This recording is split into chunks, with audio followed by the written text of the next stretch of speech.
फूलों से तैयार खाद कैसी होती है और ये किस किस काम में आती है, हम कौन कौन से पौधों पर इस खाद का इस्तेमाल कर सकते हैं। आज की हमारी वीडियो इसी के बारे में होने वाली है। नमस्कार दोस्तों, वंदना गार्डन में आप सबका स्वागत है। हम अपने घरों में पूजा में बहुत सारे फूलों का इस्तेमाल करते हैं और इसके अलावा त्योहारों पर भी हम अपने घर में फूलों से सजावट करते हैं और बहुत सारे फूलों का इस्तेमाल इस तरह हमारे त्योहारों पर और पूजा में हो जाता है। और बाद में जो हमारे पास इतने सारे फूल इकट्ठे हुए होते हैं तो उन्हें हम फेंक देते हैं। इन इकट्ठे हुए फूलों को कचरे में फेंकने की बजाय हम इनका खाद के रूप में एक बहुत ही बढ़िया इस्तेमाल कर सकते हैं। त्योहारों के और पूजा के बिना भी अगर आप गार्डनिंग करते हैं तो आपके गार्डन में फूल वाले प्लांट लगे हैं, तब भी आपके पास बहुत सारे ऐसे फूल हो जाते हैं जो इस तरह प्लांट के ऊपर लगे लगे सूख जाते हैं।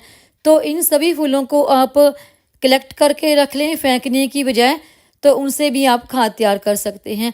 तो देखिए, अगर आपके गार्डन में फूल वाले प्लांट बिल्कुल भी नहीं लगे हैं, अगर आपके घर के आसपास कोई मंदिर है तो वहाँ पर चढ़े हुए पूजा के फूल लाकर भी आप उनसे बढ़िया खाद तैयार कर सकते हैं, क्योंकि वो तो फूल बाद में कचरे में फेंक देते हैं, उनके वो फूल किसी भी काम के नहीं होते और इस तरह से हमारा वातावरण भी दूषित होता है। और जो हम पूजा में या फिर दिन त्योहारों में फूलों का इस्तेमाल करते हैं, वो फूल हम बाद में अगर किसी नदी में बहा देते हैं तो उससे देखिए पानी भी दूषित होता है।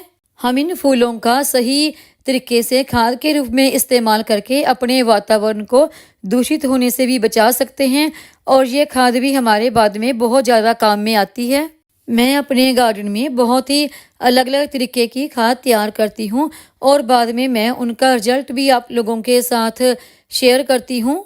कुछ महीने पहले मैंने पूजा में इस्तेमाल किए गए फूलों से खाद कैसे तैयार करते हैं ये वीडियो शेयर किया था, तो आज मैं उसका रिजल्ट भी आप लोगों के साथ शेयर करूंगी और उसका रिजल्ट देखकर आपको भी बहुत खुशी होगी, क्योंकि फूलों से इतनी बढ़िया खाद तैयार होती है जितनी बढ़िया की आपको मार्केट में भी नहीं मिल सकती। और इन फूलों से खाद कैसे तैयार करनी है इसका आप मैंने वीडियो डाला हुआ है, वो भी देख सकते हैं। तो चलिए अभी मैं इन फूलों से जो खाद तैयार की है उसका रिजल्ट भी आपको दिखाती हूँ।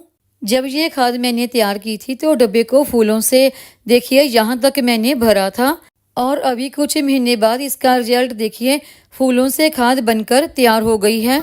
ये पूरी तरह से डिकम्पोस्ट हो चुके हैं। इन्हें इस तरह से खाद बनने के लिए रखे हुए 4 महीने से ज़्यादा का वक्त बीत चुका है।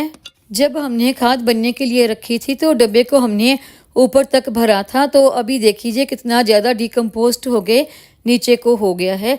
और इसमें कुछ देखिए ये धागे भी हैं जो इन फूलों के बीच में ही थे, क्योंकि फूल पूरी तरह से डिकम्पोस्ट हो चुके हैं। तो अभी मैं इस खाद को इस बास्केट में निकाल लूँगी छानने के लिए। अगर आपके पास कोई छलनी है तो आप उसमें भी निकाल कर छान सकते हैं। देखिए ये खाद कितनी अच्छी बनकर तैयार हुई है। वैसे इस खाद को बनने में कम से कम 3 से 4 महीने का वक्त तो लग जाता है, लेकिन मेरी इस खाद को इस तरह रखे हुए 4 महीने से ज़्यादा का वक्त हो गया है। मैंने इस खाद को छानने के लिए इस बास्केट का इस्तेमाल किया है।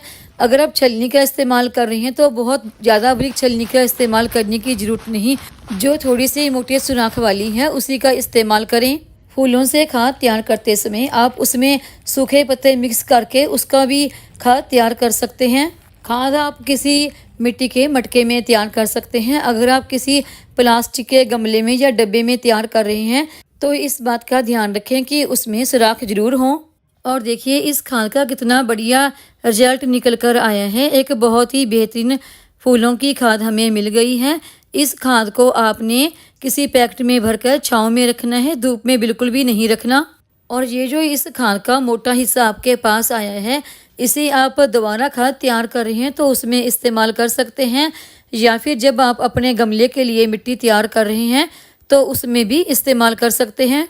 और ये हमारा फूलों से बनकर खाद के रूप में एक सोना तैयार है। इसे काला सोना भी कहा जाता है। और ये जो हमारी खाद बनकर तैयार हुई है, इसे आप अपने सभी तरह के फूल वाले, फल वाले और सब्जियों वाले पौधों पर इस्तेमाल कर सकते हैं। इसके इस्तेमाल से पौधों में फ्लावरिंग बहुत अच्छी होगी।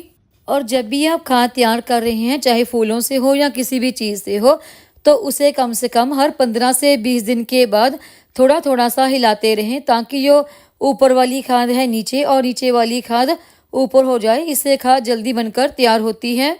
और ये देखिए, यहाँ पर कुछ और सूखे फूलों की और पत्तों की खाद बनकर तैयार हो रही है।